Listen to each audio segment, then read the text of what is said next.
د ډي آر سي اغراض او مقاصد د خلک د کچرونو نه تړونونو د وکیلانو او د هغې جنګونه او د هغې تنازعات په مختصر وخت کې او په دواړو په رضامندۍ سره بغیر سره تکلیفه د هغې په منځ کې خبره کول او حل کول دا بنیادي غرض دی د ډي آر سي. که لین دین دی، که ځمکې دي یا که بل څه دي.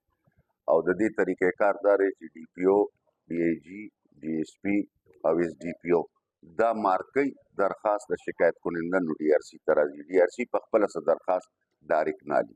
دغه یې حجم دی. اوس چې کله تاسو د خپل د لور خور واده کوئ نو پلیز د هغې د خوښې ته ضرور ګورئ، د هغې نه مشوره لازمي اخلئ، ولې ژوند هغې تېروئ. داسې ډېر کیسز راغلي دي چې مور په پلار په خوښه واده شوی دی، بیا کال پس هغه ډایورس ته تللی دی. نو د هغې د شرم نه ښه نه دی چې تاسو مخکې د خپل د لور نه لکه تپوس وکړئ. دا حدیث هم دی، دا قرآن کې هم دی او دا زموږ نبي پاک صلی الله علیه وسلم تعلیمات کې هم دي.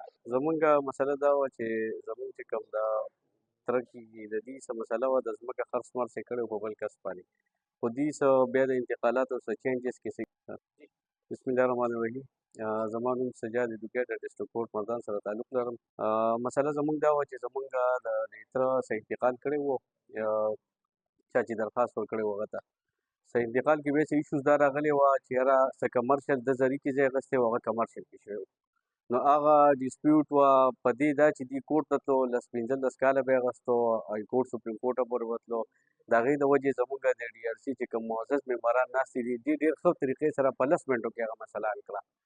دواړه ښه خوشحاله لاړه او انشاءالله چې دا ډي آر سی کوم کوئ منډې تړلي دي او دا کوم کار چې دي په کومه طریقه کوي، نو زه چې یم په دې په نسبت بې ایز وکیل چې سړی ډسټرکټ کورټ یا کورټ ته ځي او دلته یو بل سره کېناست او یو بل ته یې دا غاړې او سرونه ښکته کړه او کېناست یو بل سره، نو انشاءالله دا مسلې دي مشران دي، همدغه جرګې سیسټم دی او ټول خلک به ترې سیټسفای. بینګ ایډوکیټ زه د دې نه ډېر سیټسفای یم چې د یو لینتي مسله د 2019 مسله دی په 10 منټو کې عرض کړه او زه د دې ډېره شکریه ادا کوم.